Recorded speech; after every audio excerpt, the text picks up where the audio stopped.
Hello everyone, this is another episode of Up to Speed. Today we're talking about the starts and turn 1.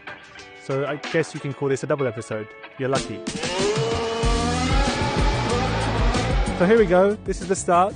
We're here in Barcelona. This is one of the longest starts into turn 1, so it's one of the most important starts to get right. The procedure is as follows. What normally happens is, depending on where you start on the grid, you will go to neutral and you will wait for the last car to line up. So at that point, I'm looking in my mirror, looking for the last car to form.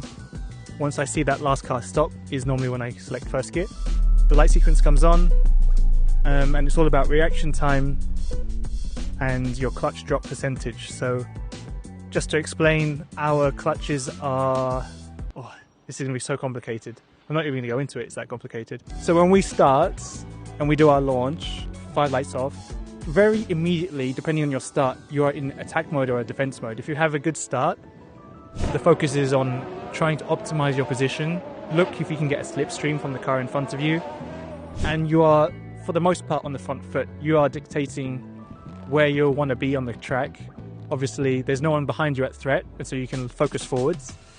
If you have a bad start, you have to do the very similar thing, but be on the defensive. So immediately you start looking into your mirrors a little bit more, and you're trying to find a car that you can latch onto and get their slipstream from, especially when it's a long run into turn 1. So it's not, you can't have a preconceived idea of exactly the line that you want. You can have your preferred line, but you actually have to be quite adaptive to it. That's kind of the mindset going into turn 1. Some starters are just good at finding the areas of opportunity.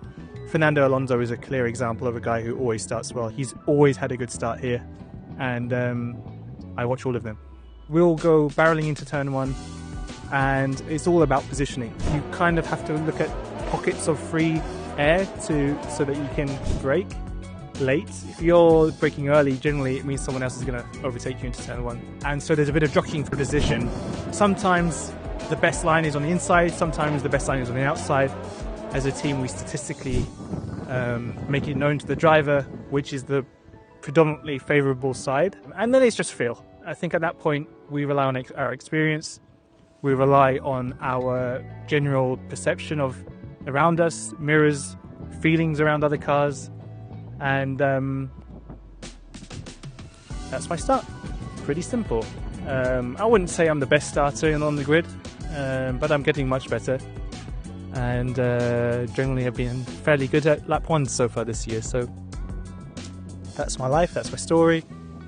Have a good day.